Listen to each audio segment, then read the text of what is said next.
The Ladder of Divine Ascent by St John of the Ladder. Step 23 on Mad Pride, and, in the same step, on unclean blasphemous thoughts. Pride is denial of God, an invention of the devil, the despising of men, the mother of condemnation, the offspring of praise, a sign of sterility, flight from divine assistance, the precursor of madness, the herald of falls, a foothold for satanic possession, source of anger, door of hypocrisy, the support of demons, the guardian of sins, the patron of unsympathy, the rejection of compassion, a bitter inquisitor, an inhuman judge, an opponent of God, a root of blasphemy. The beginning of pride is the consummation of vainglory, the middle is the humiliation of our neighbor, the shameless parade of our labors, complacency in the heart, hatred of exposure, and the end is denial of God's help, the extolling of one's own exertions, fiendish character. Let all of us who wish to avoid this pit listen. This passion often finds food in gratitude, for at first it does not shamelessly advise us to deny God. I have seen people who thank God with their mouth but mentally magnify themselves. And this is confirmed by that Pharisee who said ironically, "God, I thank thee." Where a fall has overtaken us, their pride has already pitched its tent, because a fall is an indication of pride. A venerable man said to me, "Suppose that there are 12 shameful passions. If we deliberately love one of them, I mean, pride, it will fill the place of the remaining 11. A haughty monk contradicts violently, but a humble one cannot even look one in the face. The cypress does not bend to live on earth, nor does a lofty-hearted monk do so to acquire obedience. A proud person grasps at authority, because otherwise he cannot, or rather, does not want to be utterly lost. God resists the proud. Who then can have mercy on them? Every proud-hearted man is unclean before God. Who then can cleanse such a person? The proud are corrected by falling into sin. It is a devil which spurs them on. But apostasy is madness. In the first 2 cases people have often been healed by men, but the last is humanly incurable. He who refuses reproof shows his passion, pride, but he who accepts it is free of this fetter. An angel fell from heaven without any other passion except pride, and so we may ask whether it is possible to ascend to heaven by humility alone without any other of the virtues. Pride is loss of wealth and sweat. They cried but there was none to save, no doubt because they cried with pride. They cried to the Lord and he heard them not, no doubt because they were not trying to cut out the faults against which they prayed. A most learned old man spiritually admonished a proud brother, but he in his blindness said, "Excuse me, Father, I am not proud." The wise old man said to him, "What clearer proof of this passion could you have given us, son, than to say, 'I am not proud'?" Such people can make good use of submission, a more rigorous and humiliating life, and the reading of the supernatural feats of the fathers. Perhaps even then, there will be little hope of salvation for those suffering from this malady. It is shameful to be proud of the adornments of others, but utter madness to fancy one deserves God's gifts. Be exalted only by such merits as you had before your birth. But what you got after your birth, as also birth itself, God gave you. Only those virtues which you have obtained without the cooperation of the mind belong to you, because your mind was given you by God. Only such victories as you have won without the cooperation of the body have been accomplished by your efforts, because the body is not yours but a work of God. Do not be self-confident until you hear the final sentence passed upon yourself, bearing in mind the guest who got as far as joining in the marriage feast and then was bound hand and foot and cast out into the outer darkness. Do not lift up your neck, creature of earth. For many, though holy and spiritual, were cast from heaven. When the demon of pride gets a foothold in his servants, he appears to them either in sleep or in a waking vision, as though in the form of a holy angel or some martyr, and gives them a revelation of mysteries, or a free bestowal of spiritual gifts, so that these unfortunates may be deceived and completely lose their wits. Even if we endure 1,000 deaths for Christ, even so we shall not repay all that is due. For the blood of God, and the blood of his servants are quite different, and I am thinking here of the dignity and not of the actual physical substance.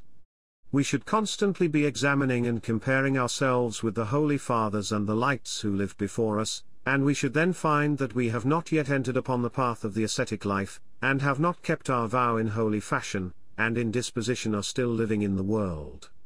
A monk, properly speaking, is he whose soul's eye does not look haughtily, and whose bodily feeling is unmoved.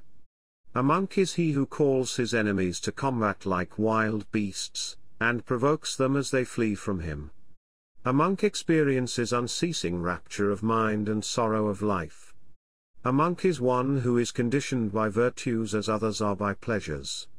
A monk possesses unfailing light in the eye of the heart. A monk has an abyss of humility into which he has plunged and suffocated every evil spirit. Forgetfulness of our sins is the result of conceit, for the remembrance of them leads to humility. Pride is utter penury of soul, under the illusion of wealth, imagining light in its darkness. The foul passion not only blocks our advance, but even hurls us down from the heights. The proud man is a pomegranate, rotten inside, while outwardly radiant with beauty. A proud monk has no need of a devil, he has become a devil, and enemy to himself. Darkness is foreign to light, and a proud person is foreign to every virtue. In the hearts of the proud, blasphemous words will find birth, but in the souls of the humble, heavenly contemplations. A thief abominates the sun, as a proud man scorns the meek. I do not know how it is, but the proud for the most part remain ignorant of their real selves, and they imagine that they are victorious over their passions, and they only realize their poverty when they depart from this life. The man enmeshed in pride will need the help of God, for the salvation of men cannot avail him. I once caught this mad impostor as it was rising in my heart, bearing on its shoulders its mother, vainglory. Roping them with the noose of obedience and thrashing them with the whip of humility, I demanded how they got access to me. At last, when flogged, they said, "We have neither beginning nor birth, for we are the originators of all the passions." Contrition of heart that is born of obedience is our real enemy. We cannot bear to be subject to anyone, that is why we fell from heaven, though we had authority there. In brief, we are the parents of all that opposes humility, for everything which furthers humility, opposes us. Our power extends to all short of heaven, so where will you run from our presence? We often accompany patience under dishonor, and obedience, and freedom from anger, and lack of resentment, and service of one's neighbor. Our offspring are the sins of spiritual people: anger, calumny, spite, irritability, shouting, blasphemy, hypocrisy, hatred, envy, disputing, self-will, disobedience. There is only one thing in which we have no power to meddle, and we shall tell you this, for we cannot bear your blows. If you keep up a sincere condemnation of yourself before the Lord, you can count us as weak as a cobweb. For pride's saddle horse, as you see, is vainglory on which I am mounted. But holy humility and self-accusation laugh at both the horse and its rider, happily singing the song of victory. Let us sing to the Lord, for gloriously has he been glorified. Horse and rider he has thrown into the sea and into the abyss of humility. This is the 23rd step. He who mounts it, if any can mount it, will be strong. Concerning unmentionable blasphemous thoughts. We have heard that from a troublesome root and mother comes a most troublesome offspring, that is to say, unspeakable blasphemy is born from foul pride. So it is necessary to bring it into the open, for it is no ordinary creature, but the most cruel of all our foes and enemies. And what is still worse, it is difficult to put into words, confess, or expose these thoughts to a spiritual physician. And so this unholy disease has produced frustration and despair in many, destroying all their hope like a worm in a tree. During the Holy Liturgy, at the very moment when the mysteries are being accomplished, this vile enemy often blasphemes the Lord and the holy events that are being enacted.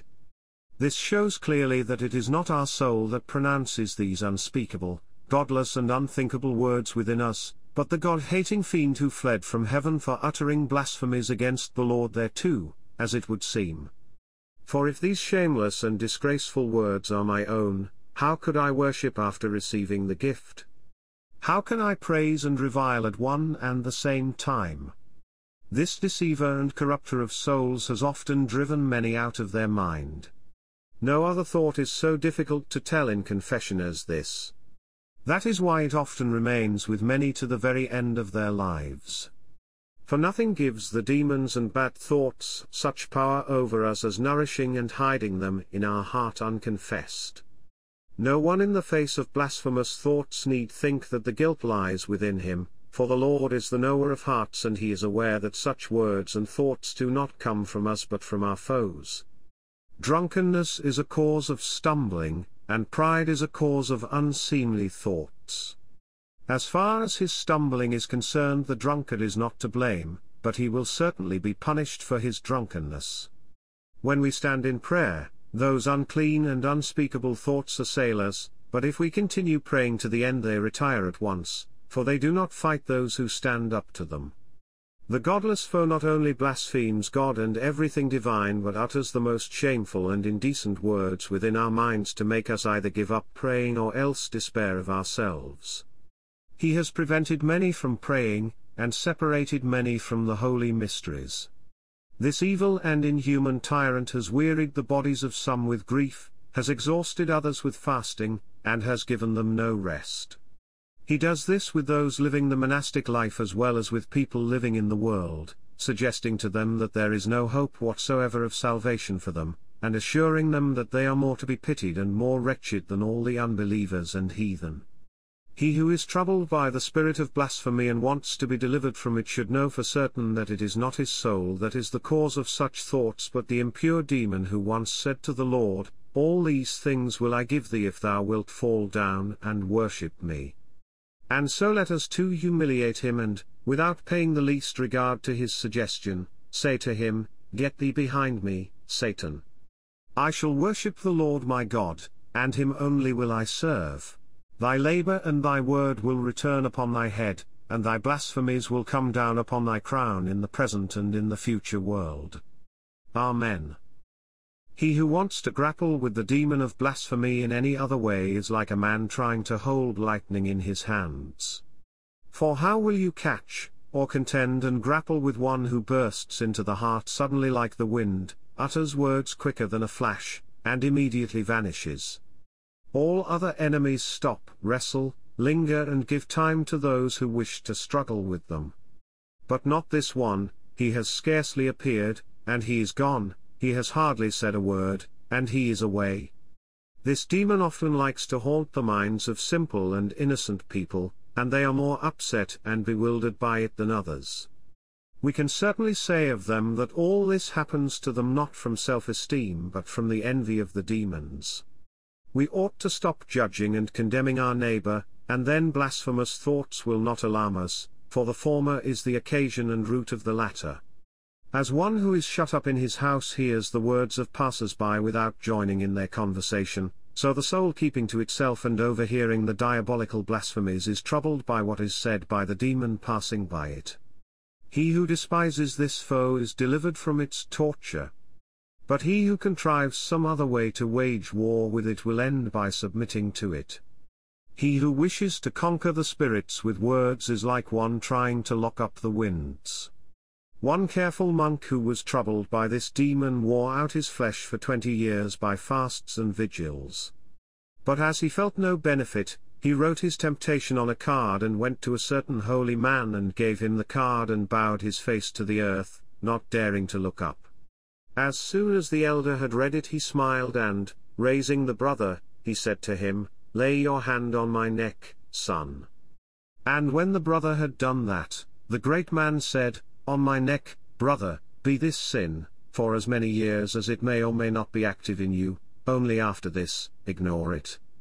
And this monk assured me that even before he had left the elder's cell, his infirmity had gone. The man who had been tempted in this way told me this himself, offering thanksgiving to God. He who has won the victory over this infirmity, has banished pride,